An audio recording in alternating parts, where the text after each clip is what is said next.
And we're back once again. Today, we're going to be talking about survival horror. Now, when you hear survival horror, you only think about two games, Resident Evil and Silent Hill. And I know what you're thinking, yes, a Silent Hill video or a Resident Evil video, but unfortunately, we're not talking about those today. Today, we're going to be talking about another survival horror game, or you may or may not heard, called Signals. Now, Signals was released about last year, I think, in 2022. And it seems to falling off the face of the earth. No one has heard about it or even talked about it to my knowledge. The only reason why I found out about this game is I got bored one night and I was on my Xbox going through Game Pass, scrolling down, and I saw Signals.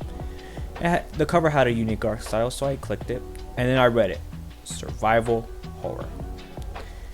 Now, me being a Resident Evil fan and a Silent Hill fan, I had to click it. I had to download and play. A few minutes there, you could immediately see the resemblance between Signals to Resident Evil and Silent Hill. Silent Hill, once you down an enemy, you think, oh, they're dead. But no, they're not dead yet. You have to go up to them, hit A or whatever button it is to kick them to make sure they're dead. Now, there's some enemies like the mannequins who have no head and like 4 legs or whatever. Those can't die, they just get back up regardless. And in Resident Evil, it's a bit more complicated to fully kill a zombie. You need to first douse them in gasoline and light them on fire, which sounds simple enough. All you need is gasoline and fire, yada yada. But you gotta realize, and in Resident Evil, there's item slots. You don't have unlimited amount of inventory like you do in Silent Hill. So you have to take up a gasoline space to fully kill a zombie. It's better just to maneuver around them, not waste your bullets, and just get to where you need to go. Well, let's get back to the gameplay and atmosphere of Signals. See, I played Signals for a solid hour, and I couldn't get the same atmosphere I did in Resident Evil. I didn't have that sense of danger I had in Resident Evil. See, in Signals, it's very similar to Resident Evil. It's a top-down, you look at them, control them, do whatever. Puzzles. The puzzles are pretty hard, pretty complicated. But other than that, I didn't get the same scary atmosphere I did in Resident Evil 1. Because in Resident Evil 1, when I first played that game, I was in danger the entire time. I felt like I had a weight on my chest the entire time and I couldn't breathe. Well, not in a bad way, but in a good way, if you know what I mean. But the whole time, there was always a sense of danger. Something wrong could happen, a dog could show up, fuck my whole run up, make me start at the very beginning again. Signals didn't have that. Now, it wouldn't be a survival horror game if it didn't have safe rooms, and of course Signals have safe rooms, but it also doesn't give that relief that Resident Evil gives.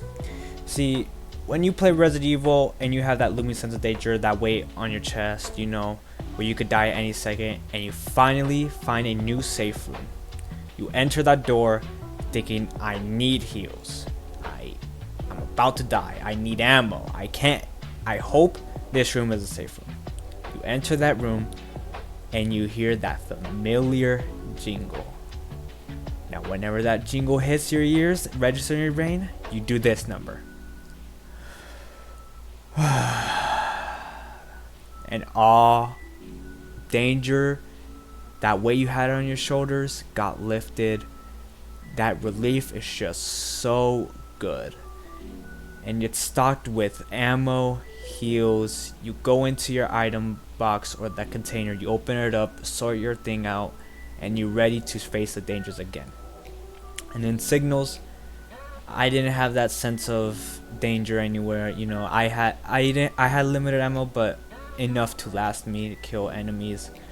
I entered the safe room. I didn't realize I entered a safe room at first. I entered a safe room. I didn't even realize it was a safe room until I saw the red TV.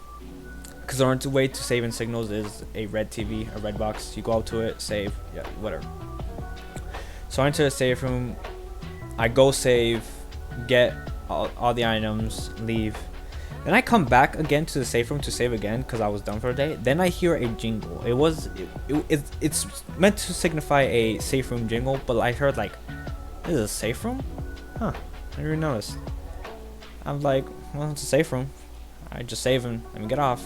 That was about it. I didn't have that moment. Oh shit, it was just a safe room. That's all I could say about it, to be honest. Now let's talk gameplay. And in Signal's case, it's pretty straightforward. You know, point and shoot. If a zombie grabs you, use a disposable taser you have on them. It's also made easier with the laser sight you get, cause when you aim your pistol, there's a laser sight that comes out of your pistol, and if you aim it at a zombie, also a little reticle box spawns on the zombie that gets closer and closer together. They either signify damage or the accuracy. I'm not sure which one, but other than that, that's it for the gameplay. Now, I did mention this before, but there is puzzles in this game. Now, there was one difficult puzzle that for some reason I had trouble with. It was the key puzzle. You had to line up the little key rings to the bottom line, which for some reason I don't know how I was supposed to figure that one out. But you have to line up all the keys on that bottom line, and then you make the key go in to twist it to open the door. See, I couldn't figure that out, so I had to look up a walkthrough. And once I saw, I'm like, bro, how the hell was I supposed to figure that out? How was I supposed to figure out I'm supposed to line up all the keys and turn the door? But I digress. There was also this event that happened to me. See, during the game, I found this butterfly charm, and I had to put this butterfly charm into a box. Once I did that, I was transported somewhere else, and it turned from a top-down view game to a first-person game.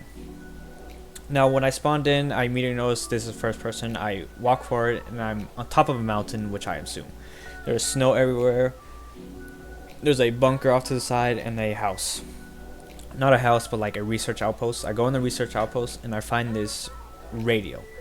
You know, I get the radio, put it in my ear, whatever, and I'm able to mess around with the frequencies, you know, tune it here, you know, see messages, whatever, yada yada. But once I done that, for a solid good 10 minutes, I couldn't figure out what the hell I was supposed to do after that.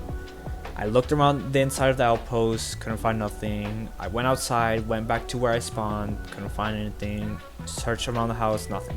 I was about to look up the walkthrough, but then I looked at the bunker, and I saw numbers. And I correlated that to the frequency, so I turned the frequency to that number, stood by the bunker door, and it opened. I felt so stupid after that, so I just went down there and got out, and that's where I stopped playing. You know, it's a good game. I probably will continue playing it at nighttime by myself when I want to do something spooky, but it's not up to par with Resident Evil 1 and Silent Hill. Those games are just super good classics. If you want to play a survival horror game, play Resident Evil 1 or Silent Hill games. They're so much better. I'm not saying Signals is a bad game, you know, oh, it's not even worth trying. It's a good game. Great art style, great story so far. I like what I'm seeing. The gameplay, it's easy, straightforward. Puzzles are pretty difficult and probably will get even more difficult as the game goes on. And who knows, maybe I will get that atmosphere, that sense of danger later in the game, but right now I didn't feel it. And I got the game on Game Pass, so it was free. I didn't lose anything. So I urge you, if you have Game Pass, I urge you to go play that game. It's a good game. And it also may be on the PlayStation catalog. I'm not sure. I haven't checked it, but if it is, I urge you PlayStation players to download it and play it for yourselves. But other than that, that's it for Signals, and that's it for me today. I hope to see you guys later. Bye.